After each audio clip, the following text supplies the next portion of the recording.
कराची के इलाके steel town में पुलिस की फायरिंग से खातून की हलाकत। लवाहिकीन का पुलिस के खिलाफ नेशनल हाईवे पर एहतजाजी धरना कल से जारी। लवाहिकीन का मुकदमा दर्ज होने तक धरना जारी रखने का ऐलान।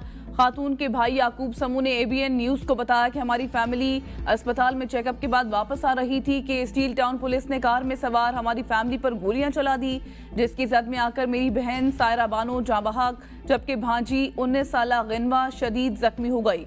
हमने थाना स्टील टाउन में पुलिस के खिलाफ मुकदमा दर्ज करवाना चाहा, लेकिन पुलिस ने इनकार कर दिया, जिस पर हमने कौमी शाहराह पर धरना दे दिया। धरने में सियासी और समाजी कारकुनों और बिरादरियों के लोगों की बड़ी तादाद मौजूद है, लेकिन अफसोस ठट्टा जिला से मुंतखब 2 सूबाई वुज़रा समेत कोई भी हुकूमती नुमाइंदा मुज़ाकरात के लिए नहीं आया।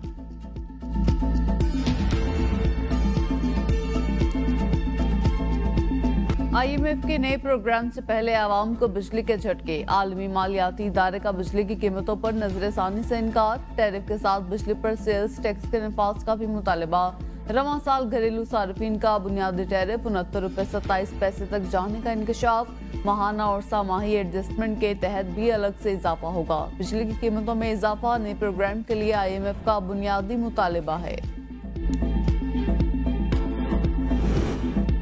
टैक्सों और ड्यूटीज के साथ मुख्तलिफ स्लैब के हिसाब से बिजली टैरिफ की तफसीलात जारी। नॉन प्रोटेक्टेड घरेलू सार्फिन के लिए टैक्सों और ड्यूटीज के साथ माहाना 100 यूनिट तक इस्तेमाल पर टैरिफ 37 रुपये 38 पैसे होगा। 200 यूनिट तक का टैरिफ 35 रुपये 15 पैसे, 300 यूनिट का टैरिफ 50 रुपये 17 पैसे, 400 यूनिट का टैरिफ 56 रुपये 73 पैसे होगा। 500 यूनिट का टैरिफ 59 रुपये 76 पैसे, 600 यूनिट का तक का टैरिफ 61 रुपये 71 पैसे होगा।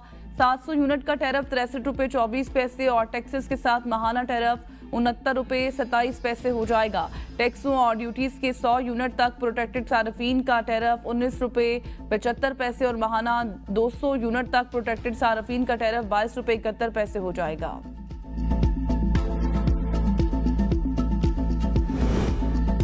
वज़ीर-ए-आज़म का बिजली बिल्स में मसनूई तौर पर इजाफी यूनिट शामिल करने वाले अफसरान और एहलकारों के खिलाफ कार्रवाई का हुक्म। बिजली शोबे में इस्लाहात और शमसी तवानाई के हुसूल के लिए आला सतह इजलास में शहबाज शरीफ ने कहा कि प्रोटेक्टेड सार्फिन के बिल्स में इजाफी यूनिट्स शामिल करके इन्हें नॉन प्रोटेक्टेड सार्फिन की फहरिस्त में शामिल करने वालों को कौम के सामने बेनकाब किया जाए। शहबाज शरीफ ने ऐसे एहलकारों और अफसरान को फौरी मुअत्तल करने और FIA को इनके खिलाफ तहकीकात करने की हिदायत करते हुए कहा कि सार्फिन पर जुल्म करने वाले अवाम दुश्मन एहलकारों को करारवाक़ की सजा दी जाए। वज़ीर-ए-आज़म ने कहा कि पाकिस्तान दरामदी ईंधन से बिजली बनाने का मजीद मुतहम्मिल नहीं हो सकता। माजी में किए गए गलत पॉलिसी इक़दाम का बोझ करीब अवाम को हरगिज़ बर्दाश्त नहीं करने दूंगा। वज़ीर-ए-आज़म की काबिल तशदीद ज़राए से बिजली पैदा करने के इक़दाम में तेजी लाने की हिदायत। वज़ीर-ए-आज़म शहबाज शरीफ आज कराची का एक रोज़ा दौरा करेंगे। वज़ीर-ए-आज़म को Karachi port trust, port custom authority और पाकिस्तान नेशनल शिपिंग कॉरपोरेशन के हवाले से ब्रीफिंग दी जाएगी।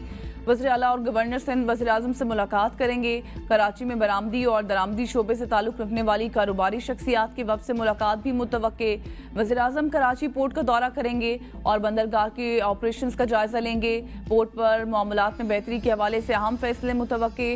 दौरे के दौरान वज़ीर-ए-आज़म शहबाज शरीफ मुल्की आमदनी में इजाफे, कारोबारी बिरादरी को सहूलियात, बरामदी और दरामदी शोबे की इस्लाहात के हवाले से ब्रीफिंग लेंगे।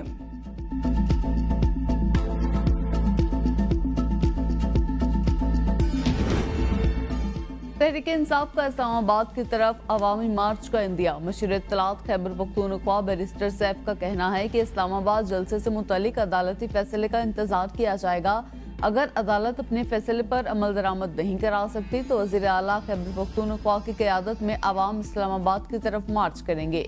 मार्च के लिए वक्त और जगह का तयन हम खुद करेंगे। PTI की अवामी ताकत ने जाली फॉर्म 47 हुकूमत और ऐवानों को हिला कर रख दिया। PTI की तहरीक मुल्क में हकीकी मानों में आईनी और जमहूरी क़याम तक जारी रहेगी। इस्लामाबाद हाई कोर्ट बार ने जस्टिस तारिक के खिलाफ सोशल मीडिया मुहिम पर 9 जुलाई को इजलास तलब कर लिया। जस्टिस तारिक के खिलाफ बदनीयती मबनी सोशल मीडिया मुहिम की मजम्मत। कहा जस्टिस तारिक महमूद काबिल और मेहनती जज हैं। उनका बतौर वकील और डिप्टी अटॉर्नी जनरल शानदार पेशेवराना करियर है। Islamabad high court bar association अदलिया की आज़ादी और खुद मुख्तारी पर मुकम्मल यकीन रखती है। इस्लामाबाद हाई कोर्ट के तीसरे जज जस्टिस बाबर सत्तार के खिलाफ भी रेफरेंस दायर। साबिक डीजी हाउसिंग मोहम्मद अयूब का जस्टिस बाबर सत्तार पर मर्जी की रिहाइश लेने का इल्जाम। जस्टिस मोहसिन अख्तर कियानी और जस्टिस तारिक महमूद जहांगीरी के खिलाफ भी रेफरेंस आ चुके हैं। मुल्क के मुख्तलिफ शहरों में मूसलाधार बारिश से गर्मी का जोर टूट गया। कसूर, रहीम यार खान, नौशहरा, एबटाबाद, हवेलियाँ, मरी और गलियात में मूसलाधार बारिश। नशेबी इलाके ज़ेर-ए-आब, नदी नालों में तुगयानी। बिजली के मुतादिद फीडर्स ट्रिप कर गए, कई इलाके अंधेरे में डूब गए। मरी में बारिश के बाद पानी घरों में दाखिल। अक्सर नदी नाले बंद होने की वजह से पानी सड़कों पर निकल आया, शहरियों को मुश्किलात। रावलपिंडी और इस्लामाबाद में सूरज और बादलों की आंख मचोली। महकमा मौसमियात ने आज बारिश का इम्कान जाहिर कर दिया। लाहौर, सियालकोट, गुजरांवाला, नारोवाल, फैसलाबाद में अर्बन फ्लडिंग का खदशा। मरी, गिलियात, कश्मीर, गिलगित बल्तिस्तान में लैंडस्लाइडिंग के बायस ट्रैफिक की आमदरफ्त मुतासर होने का इम्कान। पंजाब, खैबर पख्तूनख्वा, कश्मीर, गिलगित बल्तिस्तान में भी तेज हवाओं और गरज चमक के साथ बारिश की पेशगोई। शुमाल मशरकी बलूचिस्तान में चंद मकामात पर मूसलाधार बारिश की पेशगोई। कश्मीर, शुमाल मशरकी बलूचिस्तान के पहाड़ी नदी नालों में सैलाबी सूरत हाल का खदशा। मस्जिदुल हराम में खिलाफ काबा की तब्दीली के रूह परवर तकरीब। किस्वा फैक्ट्री में तैयार 1300 किलोग्राम वजनी खिलाफ काबा पर 20 मिलियन रियाल लागत आई। 670 किलोग्राम खालिस रेशम से तैयार खिलाफ काबा पर 120 किलो सोना जबकि 100 किलोग्राम चांदी से आयात कुरानी कुंदा हैं। खिलाफ काबा की तब्दीली के मौके पर मस्जिदुल हराम में हजारों की तादाद में नमाजी और ज़ायरीन रूह परवर तकरीब का हिस्सा रहे। खिलाफ काबा की तब्दीली की सालाना तकरीब नए इस्लामी साल के पहले दिन होती है।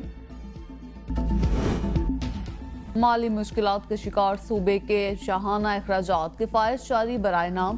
खैबर पख्तूनख्वा असम्बली के 119 अरकान के लिए असम्बली में 794 मुलाजमीन होने का इंकशाफ। साबिक स्पीकर असद कैसर और मुश्ताक गनी के दौर में ज्यादातर लोग बगैर टेस्ट इंटरव्यू के भर्ती हुए।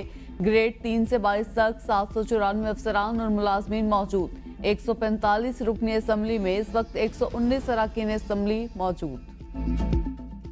रेलवे मुसाफिरों के लिए खुशखबरी। सर सैयद एक्सप्रेस 1 सितंबर से दोबारा कराची और रावलपिंडी के दरमियान चलाई जाएगी। ट्रेन सर्विस 2022 में तबाहकुन सैलाब की वजह से मुअत्तल की गई थी। सर सैयद एक्सप्रेस एक निजी लॉजिस्टिक कंपनी के साथ शराकत दारी के तहत दोबारा शुरू की जाएगी।